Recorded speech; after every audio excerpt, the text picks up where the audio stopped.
Hello, sleepyhead. Welcome to Storytime. Tonight we're reading from Nordic Tales, folk tales from Norway, Sweden, Finland, Iceland, and Denmark. Make yourself comfortable, wrap yourself up in your warmest blanket, close your eyes, and get ready to hear The Forest Bride, the story of a little mouse who was a princess. There once was a farmer who had 3 sons. One day, when the boys were grown to manhood, he said to them, "My sons, it is high time that you were all married. Tomorrow I wish you to go out in search of brides." "But where shall we go?" the oldest son asked. "I have thought of that too," the father said. "Do each of you chop down a tree and then take the direction in which the fallen tree points. I'm sure that each of you, if you go far enough in that direction, will find a suitable bride." So the next day the 3 sons chopped down trees. The oldest son's tree fell pointing north. "That suits me," he said, for he knew that to the north lay a farm where a very pretty girl lived. The tree of the second son, when it fell, pointed south. "That suits me," the second son declared, thinking of a girl that he had often danced with who lived on a farm to the south. The youngest son's tree, the youngest son's name was Vaco, when it fell, pointed straight to the forest. "Ha ha," the older brothers laughed, "Vaco will have to go courting one of the wolf girls or one of the foxes." They meant by this that only animals lived in the forest and thought they were making a good joke at Vaco's expense. But Vaco said he was perfectly willing to take his chances and go where his tree pointed. The older brothers went gaily off and presented their suits to the 2 farmers, whose daughters they admired. Vaco, too, started off with a brave front, but after he had gone some distance in the forest, his courage began to ebb. "How can I find a bride," he asked himself, "in a place where there are no human creatures at all?" Just then he came to a little hut. He pushed open the door and went in. It was empty. To be sure, there was a little mouse sitting on the table, daintily combing her whiskers, but a mouse of course doesn't count. "There's nobody here," Vaco said aloud. The little mouse paused in her toilet and turning towards him said reproachfully, "Why, Vaco, I'm here." "But you don't count, you're only a mouse." "Of course I count," the little mouse declared, "but tell me, what were you hoping to find?" "I was hoping to find a sweetheart." The little mouse questioned him further, and Vaco told her the whole story of his brothers and the trees. "The 2 older ones are finding sweethearts easily enough," Vaco said, "but I don't see how I can off here in the forest, and it will shame me to have to go home and confess that I alone have failed." "See here, Vaco," the little mouse said, "why don't you take me for your sweetheart?" Vaco laughed heartily. "But you're only a mouse. Whoever heard of a man having a mouse for a sweetheart?" The mouse shook her head solemnly. "Take my word for it, Vaco, you could do much worse than have me for a sweetheart. Even if I am only a mouse, I can love you and be true to you." She was a dear, dainty little mouse, and as she sat looking up at Vaco with her little paws under her chin and her bright little eyes sparkling, Vaco liked her more and more. Then she sang Vaco a pretty little song, and the song cheered him so much that he forgot his disappointment at not finding a human sweetheart, and as he left her to go home, he said, "Very well, little mouse, I'll take you for my sweetheart." At that, the mouse made little squeaks of delight, and she told him that she'd be true to him and wait for him no matter how long he was in returning. Well, the older brothers, when they got home, boasted loudly about their sweethearts. "Mine," said the oldest, "has the rosiest red cheeks you ever saw." "And mine," the second announced, "has long yellow hair." Vaco said nothing. "What's the matter, Vaco?" the older brothers asked him, laughing. "Has your sweetheart pretty pointed ears or sharp white teeth?" You see, they were still having their little joke about foxes and wolves. "You needn't laugh," Vaco said. "I've found a sweetheart. She's a gentle, dainty little thing, gowned in velvet." "Gowned in velvet?" echoed the oldest brother with a frown. "Just like a princess," the second brother sneered. "Yes," Vaco repeated, "gowned in velvet like a princess, and when she sits up and sings to me, I'm perfectly happy." "Huh," grunted the older brothers, not at all pleased that Vaco should have so grand a sweetheart. "Well," said the old farmer after a few days, "now I should like to know what those sweethearts of yours are able to do. Have them each bake me a loaf of bread so that I can see whether they're good housewives." "Mine will be able to bake bread, I'm sure of that." "So will mine," chorused the second brother. Vaco was silent. "What about the princess?" they said with a laugh. "Do you think the princess can bake bread?" "I don't know," Vaco answered truthfully. "I'll have to ask her." Of course he had no reason for supposing that the little mouse could bake bread, and by the time he reached the hut in the forest, he was feeling sad and discouraged. When he pushed open the door, he found the little mouse, as before, seated on the dainty table, combing her whiskers. At the sight of Vaco, she danced about with delight. "I'm so glad to see you," she squeaked. "I knew you would come back." Then, when she noticed that he was silent, she asked him what was the matter. Vaco told her, "My father wants each of our sweethearts to bake him a loaf of bread. If I come home without a loaf, my brothers will laugh at me." "You won't have to go home without a loaf," the little mouse said. "I can bake bread." Vaco was very much surprised at this. "I never heard of a mouse that could bake bread." "Well, I can," the little mouse insisted. With that, she began ringing a small silver bell. Tinkle, tinkle, tinkle. Instantly, there was the sound of hurrying footsteps, tiny scratchy footsteps, and hundreds of mice came running into the hut. The little Princess Mouse, sitting up very straight and dignified, said to them, "Each of you go fetch me a grain of the finest wheat."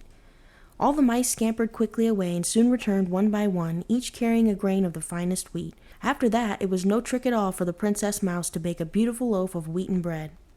The next day, the three brothers presented their fathers the loaves of their sweethearts' baking. The oldest one had a loaf of rye bread. "Very good," the farmer said. "For hard-working people like us, rye bread is good." The loaf the second son had was made of barley. "Barley bread is also good," the farmer said. But when Vaco presented his loaf of beautiful wheaten bread, his father cried out, "What? White bread? Ah, Vaco now must have a sweetheart of wealth." "Of course," the older brother sneered. "Didn't he tell us she was a princess? Say, Vaco, when a princess wants fine white flour, how does she get it?" Vaco answered simply, "She rings a little silver bell, and when her servants come in, she tells them to bring her grains of the finest wheat." At this, the older brothers nearly exploded with envy until their father had to reprove them. "There, there," he said. "Don't grudge the boy his good luck. Each girl has baked the loaf she knows how to make, and each in her own way will probably make a good wife. But before you bring them home to me, I want one further test of their skill in housewifery. Let them each send me a sample of their weaving." The older brothers were delighted at this, for they knew that their sweethearts were skillful weavers. "We'll see how her ladyship fares this time," they said, sure in their hearts that Vaco's sweetheart, whoever she was, would not put them to shame with her weaving. Vaco, too, had serious doubts of the little mouse's abilities at the loom. "Whoever heard of a mouse that could weave?" he said to himself as he pushed open the door to the forest hut. "Oh, there you are at last," the little mouse squeaked joyfully. She reached out her little paws in welcome, and then in her excitement she began dancing on the table. "Are you really glad to see me, little mouse?" Vaco asked. "Indeed I am," the mouse declared. "Am I not your sweetheart? I've been waiting for you and waiting, just wishing that you would return. Does your father want something more this time, Vaco?" "Yes, and it's something I'm afraid you can't give me, little mouse." "Perhaps I can. Tell me what it is." "It's a sample of your weaving. I don't believe you can weave. I never heard of a mouse that could weave." "Tut, tut," said the mouse. "Of course I can weave. It would be a strange thing if Vaco's sweetheart couldn't weave." She rang the little silver bell, and instantly there was the faint scratch-scratch of 100 little feet as mice came running in from all directions and sat up on their haunches, awaiting the princess's orders. "Go, each of you," she said, "and get me a fiber of flax, the finest there is." The mice went scurrying off, and soon they began returning one by one, each bringing a fiber of flax. When they had spun the flax and carded it, the little mouse wove a beautiful piece of fine linen. It was so sheer that she was able, when she folded it, to put it into an empty nutshell. "Here, Vaco," she said. "Here in this little box is a sample of my weaving. I hope your father will like it." Vaco, when he got home, felt almost embarrassed, for he was sure that his sweetheart's weaving would shame his brothers.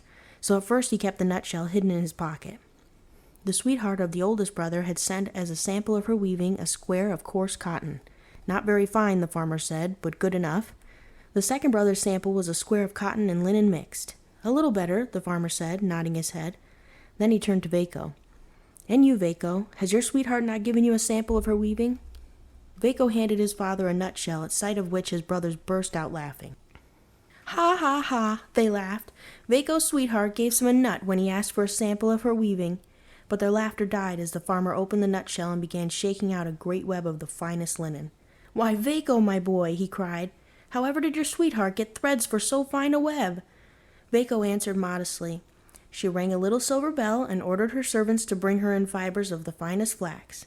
They did so, and after they had spun the flax and carded it, my sweetheart wove the web you see. "Wonderful," gasped the farmer. "I have never known such a weaver. The other girls will be all right for farmers' wives, but Vaco's sweetheart might be a princess.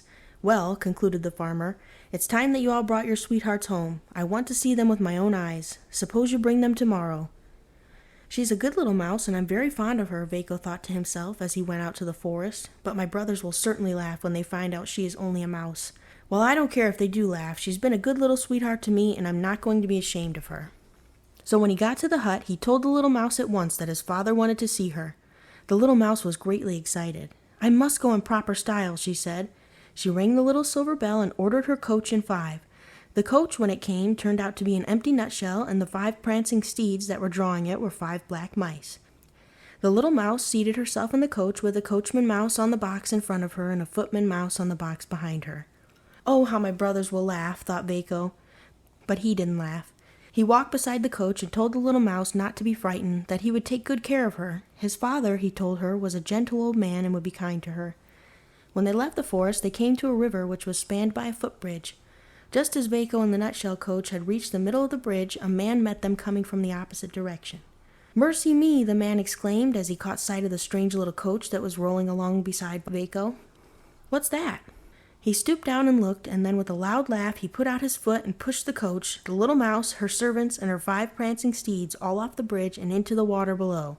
"What have you done? What have you done?" Vaco cried. "You have drowned my poor little sweetheart." The man, thinking Vaco was crazy, hurried away. Vaco, with tears in his eyes, looked down into the water. "You poor little mouse," he said. "How sorry I am that you drowned. You were a faithful, loving sweetheart, and now that you're gone, I know how much I loved you." As he spoke, he saw a beautiful coach of gold drawn by 5 glossy horses go up the far bank of the river. A coachman in gold lace held the reins, and a footman in pointed cap sat up stiffly behind. The most beautiful girl in the world was seated in the coach. Her skin was as red as a berry and as white as snow. Her long golden hair gleamed with jewels, and she was dressed in pearly velvet. She beckoned to Vaco, and when he came close, she said, "Won't you come sit beside me?" "Me? Me?" Vaco stammered, too dazed to think. The beautiful creature smiled. "You were not ashamed to have me for a sweetheart when I was a mouse," she said, "and surely now that I am a princess again, you won't desert me." "A mouse?" Vaco gasped. "Were you the little mouse?" The princess nodded. "Yes, I was the little mouse under an evil enchantment which never could have been broken if you had not taken me for a sweetheart and if another human being had not drowned me. Now the enchantment is broken forever. So come, we will go to your father, and after he has given us his blessing, we'll get married and go home to my kingdom." And that's exactly what they did.